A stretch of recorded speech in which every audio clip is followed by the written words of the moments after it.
JEE 2025 इस बार बना रहा है आईआईटी कानपुर। आईआईटी कानपुर में पता है क्या एक सेइंग है कि जब भी आईआईटी कानपुर पेपर बनाता है ना, it's going to be very tough.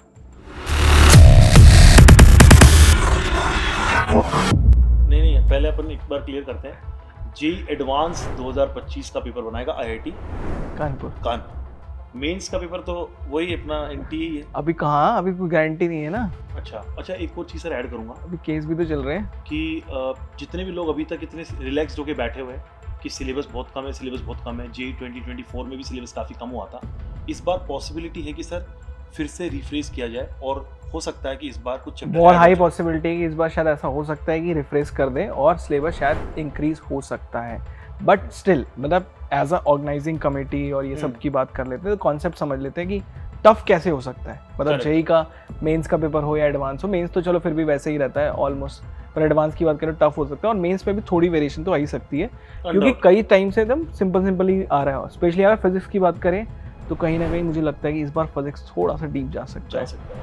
पर केमिस्ट्री में कितना डीप जा सकता है सर? दरअसल केमिस्ट्री में आप कितना भी डीप चले जाओ आसानी लगेगी क्योंकि ये ट्रेंड है सर। मतलब केमिस्ट्री इज वेरी फ्रेंडली। मतलब आप केमिस्ट्री में कितना डिफिकल्ट कर लो आसान ही लगेगी।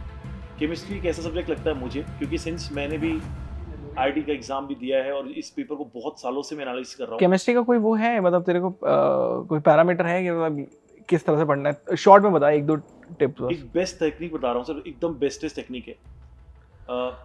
एक तो बहुत सारा समय खराब होता है जब बच्चे घुस जाते हैं रिएक्शन के मैकेनिज्म की तरफ या फिर कोई कॉन्सेप्ट के डेरिवेशंस की तरफ, जबकि फैक्ट ये है, आप पिछले कई सालों के पेपर उठा के देख लो कि डायरेक्ट फॉर्मूला बेस्ड क्वेश्चन आते हैं। तो instead of writing the complete note, ये खास करके उनके लिए टिप है जो आपके 12th और ड्रॉपर्स बच्चे हैं, इनके लिए 1 ही साल बचा हुआ है और इनफैक्ट 6 महीने बचे हुए हैं, कुछ ही टाइम। तो अगर वो मूर्ख की तरह बैठ के पूरे नोट्स बनाएंगे तो शायद हो सकता है कि एग्जाम तक नोट्स ही बनाते रह जाए। तो ये नोट्स बनाना बंद कर दो।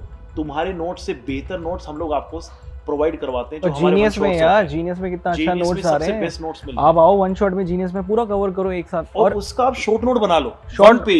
वन पेज पे सारे फॉर्मूला लिख लो। शॉर्ट नोट तो मेरे को लगता है बनाने चाहिए, फॉर्मूला शीट बनाओ। और मुझे लगता है पेपर में मेंटालिटी बिल्कुल सिंपल रखो। फिजिक्स के लिए मैं बहुत सिंपल मेंटालिटी बताता हूँ कि अब जैसे कुछ 6 टॉपिक बहुत इंपॉर्टेंट है, like current electricity, work power energy, electrostatic current, मतलब इसके बाद इलेक्ट्रिक फील्ड के कुछ कॉन्सेप्ट जो टफ हो जाते हैं, पोटेंशियल एनर्जी के कुछ टॉपिक बड़े टफ हो जाते हैं। तो हाँ, हर यूनिट में से कुछ टॉपिक बहुत टफ होते हैं। तो मेरे ख्याल से यार वहाँ थोड़ा फोकस करो।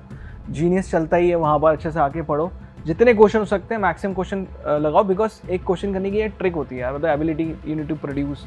फिजिक्स में तो स्पेशली बहुत चाहिए होती है एबिलिटी कि भाई इतना तो क्रिएट करो ही करो, और मैथ थोड़ी अच्छी कर रखी है। सर एक सवाल आप मुझे बताइए कि जो फिजिक्स के अंदर मतलब आपको लगता है कि डायरेक्ट फॉर्मूला बेस्ड क्वेश्चन आते हैं, या फिर आपको लगता है कि फिजिक्स के अंदर मतलब डिराइव करना पड़ता है? या जेईई मेंस में तो मुझे लगता है कि अगर प्रैक्टिस अच्छी है तो डायरेक्ट फॉर्मूला बेस्ड ही आते हैं। और थोड़ी बहुत जगह पे आप मान के चलो कि थोड़ा बहुत ट्रिक कर लेते हैं, पर मतलब मेंस तो आप बोलो कि फॉर्मूला बेस ही रहते हैं बहुत ज्यादा। को जेईई एडवांस 2024 जो था, एडवांस का मत बोलो यार, एडवांस ने सेट किया था इस बार। तो जेईई एडवांस में इस बार ऐसे क्वेश्चन दिखाई दिए जो डायरेक्ट फॉर्मूला बेस्ड थे। एडवांस की बता रहा हूँ केमिस्ट्री में ना, लेकिन हाँ केमिस्ट्री में सब टफ क्वेश्चन वो था जिसमें बस आइडिया ही नहीं है कि ये रिएक्शन आई कहाँ से और इसमें क्या क्या हम लोग इनपुट दे सकते हैं। तो गेस करने वाला, तो वो वाली चीज के अलावा जितने भी सवाल थे मुझे लगता है डायरेक्टली हो रहे थे।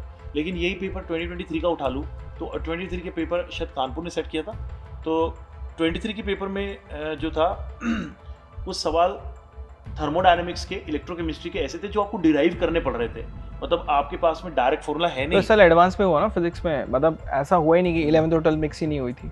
मतलब अच्छा। कोई भी इलेक्ट्रोस्टैटिक का क्वेश्चन है उसमें पक्का उसने बोला कि वर्क पावर एनर्जी लगा दो, मतलब 11th पक्का मिक्स करनी है उसे कहीं ना कहीं।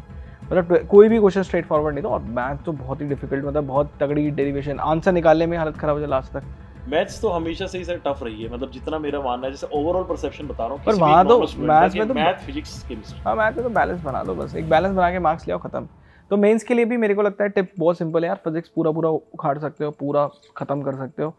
प्रॉपर रिवीजन करो, अच्छी एनालिटिकल स्किल बनाओ। मोस्ट ऑफ द 80% क्वेश्चन तो आपको दिखेंगे फॉर्मूला बेस या प्रीवियस ईयर इंस्पायर्ड ही है, तो आप वो फटाफट कर सकते हो। केमिस्ट्री में भी सेम ही रूल है।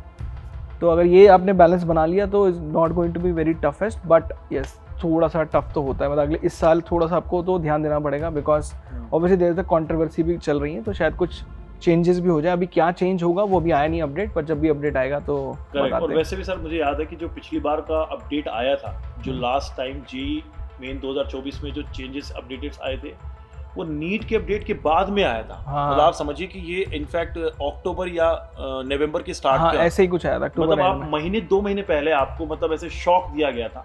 तो कुछ लोगों के लिए वो शॉक था, कुछ लोगों के लिए सरप्राइज था। देखो बहुत सारे बच्चे कह रहे थे कि सर मैंने सॉलिड स्टेट कंप्लीट नहीं किया, मैंने ये नहीं किया, 12th का बहुत सारा पोर्शन सब उड़ा दिया और वो खुश हो गए करना ही नहीं है। हाँ, ये भी बहुत अच्छी तो वो बात। एक बेनिफिट रह गया बच्चों को। लेकिन स्टिल आप सारे चैलेंजेस के लिए रेडी रहे।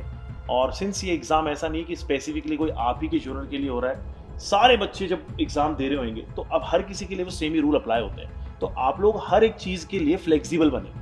एक तो हवा में उड़ना बंद कर दें।